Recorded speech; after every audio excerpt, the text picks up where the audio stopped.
Hey guys, good morning. आज का vlog start हो रहा है मॉर्निंग में 7 o'clock और प्रथम बिल्कुल रेडी है। बस यहाँ पर वेट कर रहा है प्रथम अपने वैन वाले अंकल का। Hey guys, welcome to my channel Ekta Verma vlogs. और आज का दिन शुरू हो चुका है। सुबह के बज रहे हैं 9 और मैं उठ गई थी सुबह 6 बजे। प्रथम स्कूल चला गया है और मैंने अपना शावर भी ले लिया है क्योंकि आज से सावन शुरू है। तो मैं पूरी कोशिश क्या करूँगी कि मैं जल्दी नहा लूँ और जिस दिन मैं नहा लेती हूँ उस दिन मैं चौड़े होकर बोलती हूँ कि मैं नहा चुकी। तो आज मैं शावर ले चुकी हूँ और अब मैं करूँगी बस पूजा और फिर आज हम मंदिर भी जाएंगे। और फिर उसके बाद वेट कर रही हूँ मैं अपने हस्बैंड का। अभी तक वो घर आए नहीं है, वो घर आएंगे तो हम ब्रेकफास्ट करेंगे। और आज का दिन बहुत लेज़ी स्टार्ट हुआ है। एक्चुअली ना गाइस, मेरे साथ एक प्रॉब्लम हो रही है। प्रॉब्लम ये हो रही है गाइस कि है ना, मेरा ना कोई भी शेड्यूल फ़िक्स नहीं हो पा रहा है। मैं बहुत ज़्यादा इस चीज़ से परेशान हो चुकी हूँ, मैनेज नहीं कर पा रही हूँ। रात को 2 बजे 2:30 बजे सोना और फिर उसके बाद मॉर्निंग में 6 o'clock उठ जाना। आप बताओ बॉडी कैसी रहेगी? क्या आप इस बॉडी के साथ कुछ भी एक्सपेरिमेंट करने की सोच सकते हो कि मैं वॉक पे जाऊँ या कहीं जाऊँ, अपने मेंटली अपने माइंड को भी कुछ सेटिस्फाई करूँ किसी चीज़ से? मुझे समझ नहीं आ रहा मैं कैसे मैनेज करूँ। रात को मैं 2:30 बजे सोई थी। प्रथम को कुछ प्रॉब्लम हो गई थी जो कि थोड़ी पर्सनल है, मैं आपको बता नहीं सकती हूँ। और वो खुद ही 2 बजे सोया है। फिर उसके बाद दिव्यम भी तभी सोया था। देन मैं खुद 2:30 बजे सोई हूँ बच्चों को सुलाने के बाद। और फिर उसके बाद मॉर्निंग में आई थिंक 5:45 टाइम हो रहा था। दिव्यम उठ के बाहर ही आ गया था और फिर मुझे उसको सुलाने में कम से कम हाफ़ एन आवर तो मुझे खुद को बैठना पड़ा। फिर 6:15 हो गए थे तो मैंने फिर प्रथम को उठा के बोला कि दादी को आप अपनी कॉल करो, लो नीचे आएंगी और फिर मैं आपका टिफ़िन पैक करूँगी क्योंकि उसे स्कूल जाना था। उसकी 7:20 पे वैन आ जाती है और वैन के लिए हम 1 मिनट भी उसे लेट नहीं कर सकते क्योंकि 7:40 का तो स्कूल उनका स्टार्ट हो ही जाता है। तो इस वजह से हमें बिल्कुल 7:20 पे बच्चों को रेडी रखना पड़ता है। तो गाइस, मेरा इसलिए पूरा दिन लेज़ी जाता है। अब आप सोच सकते हो कोई दिन ऐसा नहीं जा रहा कि मेरे हेडेक ना होता हो। ऐसे तो मैं ना चाहते हुए भी एक बीमारी की तरफ जा रही हूँ जिसमें मुझे नींद तो मिल ही नहीं पा रही। मेरे को समझ नहीं आ रहा कि मैं कैसे इस चीज़ को मैनेज करूँ। बहुत परेशानी हो रही है। बॉडी ढीली ढीली सुस्त सी रहती है क्योंकि कैसे एनर्जी आएगी जब तक आप अपनी बॉडी को रिलैक्स करोगे ही नहीं। दिन में भी नहीं सो पाती मैं क्योंकि प्रथम ही स्कूल से आता है, हमें 3:30 बज जाते हैं। फिर उसके बाद क्या ही सो।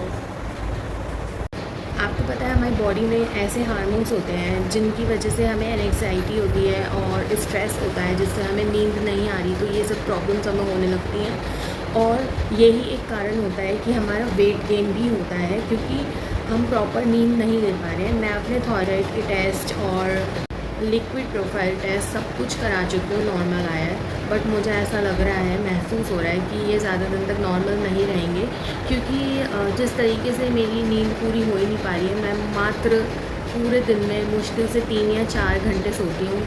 तो ऐसे तो मुझे ऐसा लग रहा है कि ये बीमारियाँ जल्द ही मुझे लग जाएंगी और कोई भी इंसान इस चीज़ को ये नहीं समझेगा कि मेरी बॉडी को रिलैक्सेशन तो मिल ही नहीं रहा है। ये सब बीमारियां लगते ही मेरे ऊपर 2 इल्ज़ाम लग जाएंगे कि मेरी बॉडी वेट की वजह से मुझे बीमारियां लग गई हैं। बट आपको ये नहीं पता, आप अगर साइंस ढंग से पढ़ो, कि बॉडी गेन हमारा इन सब चीज़ों से ही होता है। तो मेरा सारा काम हो गया है और मैं कर रही थी लंच की प्रिपरेशन। इतने में आ गए मेरे हस्बैंड और आज उन्होंने मेरे लिए कुछ डिसाइड किया है। वो कह रहे हैं कि मैं आपके लिए एक रोटी बनाऊंगा, वो भी हाथ की। और वैसे तो मैं रोटी बना चुकी हूँ बट मैं एक रोटी ज़रूर खाऊंगी सिर्फ इन्हीं के हाथ की। तो देखूँ ये कैसे बना रहे हैं और क्या ये रोटी फूलती है।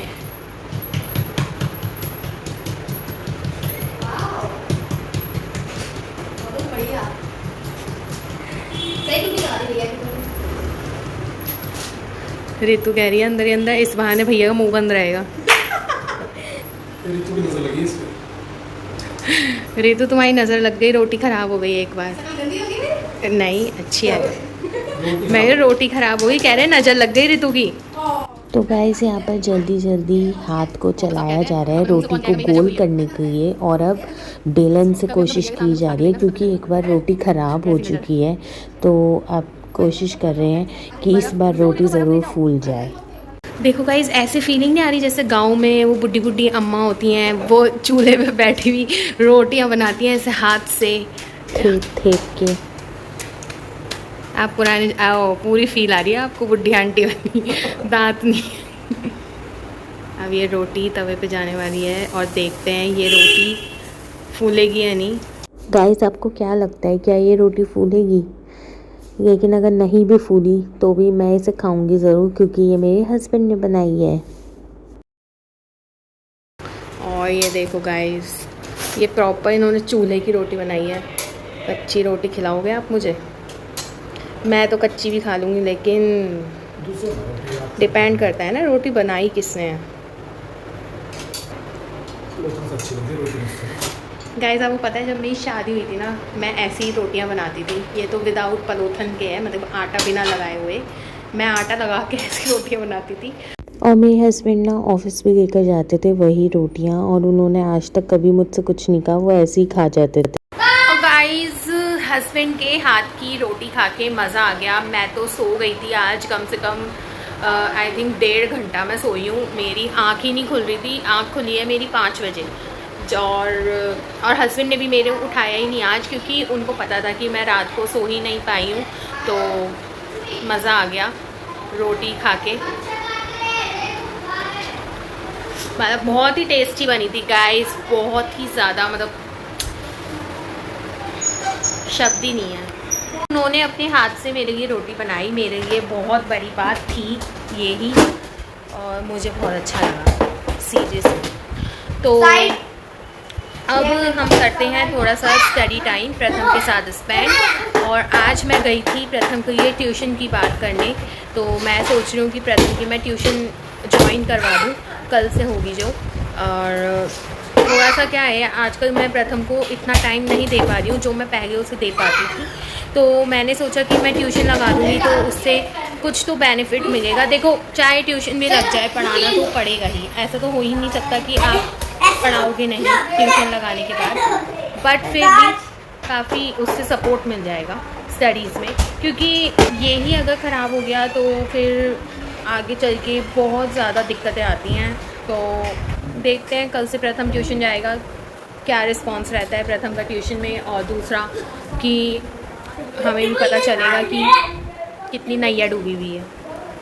आज का जो रूटीन है वो कुछ ऐसा है कि अब इवनिंग में मेरे को करनी है अपने डिनर की प्रिपरेशन। बट उससे पहले मैं सोच रही हूँ कि प्रथम के एग्ज़ाम स्टार्ट होने वाले हैं 7 जुलाई से, तो मैं कर रही हूँ उसके लिए थोड़ी सी एग्ज़ाम्स की तैयारी स्टार्ट। मैंने क्या किया है कि सारे बुक्स में उसका सिलेबस जो है वो मार्क कर दिया है कि क्या क्या आना है, और अब हम करेंगे उनकी स्टार्ट प्रिपरेशन। सो गाइस आज इवनिंग का प्लान ये है कि हम सोच रहे थे आज थोड़ा सा खाना खा के घूमने जाते, मगर एक इंसान है जो हमारे साथ घूमना ज़्यादा पसंद नहीं करते हैं। देखो हमारे साथ जाते हैं तो थोड़ा सा चिड़चिड़े से रहते हैं। मॉल जाके तुम क्या करोगे, मार्केट में कुछ नहीं है, वहाँ पे जमुना पारी घुमाते रहते हैं हमें भाई साहब।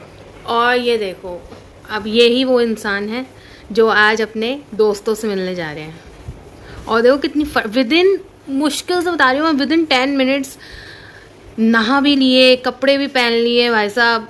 जो बात है ये होती है लगन दोस्तों से मिलने की।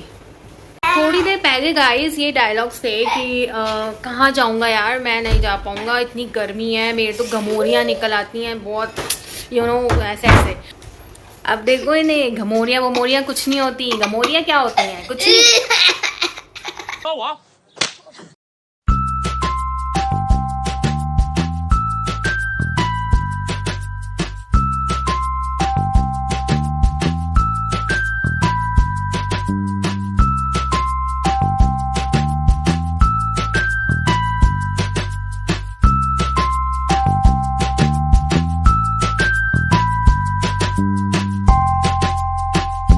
सो गाइस हमारा डिनर वगैरह सब कुछ हो गया है। मेरे हस्बैंड चले गए हैं अपने फ्रेंड से मिलने, आज उनका छोटा सा गेट टुगेदर है। वैसे तो हम लोग सारे मतलब कि फ्रेंड्स विद फैमिली मिलते हैं, मीन्स कि बच्चे एंड वाइफ्स वगैरह, बट इस बार इन बॉयज़ ने अपना प्रोग्राम बना लिया क्योंकि काफ़ी टाइम भी हो गया था। आई थिंक कम से कम बता रही हूँ मैं 4 मंथ्स तो हो चुके होंगे ये लोग मिले ही नहीं हैं। तो मैंने भी फ़ोर्स किया कि आज आप चले जाओ।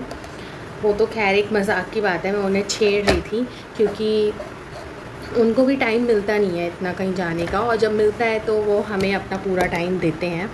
तो आज वो वहाँ गए हैं तो हम चाह रहे हैं कि इस टाइम को हम पूरे अच्छी तरह कंज्यूम करें। सारा काम टाइम से हो चुका है, प्रथम को थोड़ा सा स्टडीज़ में लगा लूँ और उसका कोर्स कंप्लीट हो जाए, जिससे रेगुलर एग्ज़ाम्स हैं, बिल्कुल भी ब्रेक भी नहीं है, तो ईजी रहेगा उसके लिए एग्ज़ाम्स देना। तो मैं चलती हूँ, थोड़ा सा स्टडी टाइम निकालते हैं प्रथम के लिए और मिलते हैं आपको थोड़ी देर में। सो ही गाइज़, आज का व्लॉग मैं सोच रही हूँ कि यहीं पे एंड करते हैं क्योंकि मेरे हस्बैंड भी आ गए थे। मैं उस बीच व्लॉग शूट नहीं कर पाई क्योंकि आज थोड़ा दिव्यम भी ना चिड़चिड़ा हो रहा है बहुत ज़्यादा। उसने एक्चुअली अपने पापा को भी जाते हुए देख लिया था, तो जब वो उनको जाते हुए देख लेता है ना तो वो बहुत ज़्यादा रोता है। तो जब से वो गए थे वो तब से रो ही रहा था, और फिर उसके बाद मैं बच्चों के साथ इतना बिज़ी हो गई कि मैं शूट नहीं कर पाई। मैंने अपना सारा काम भी ख़त्म कर दिया था और सुबह एज़ यूजुअल मुझे 6 o'clock उठना है क्योंकि प्रथम को स्कूल जाना है, तो मैंने उसकी थोड़ी सी प्रिपरेशन भी करके रख दी है। तो आज का व्लॉग मैं यहीं पे एंड करती हूँ। मिलते हैं आपको कल नए दिन और नए व्लॉग के साथ। आई होप आप मेरी वीडियोस पसंद कर रहे हो, तो उसके लिए ज़रूर करना लाइक, शेयर और कमेंट। और जिन्होंने मेरे चैनल को अभी तक सब्सक्राइब नहीं किया है, प्लीज़ जाके मेरे चैनल को सब्सक्राइब कीजिए और मुझे यूँ ही प्यार दीजिए। Good night, bye, Tata.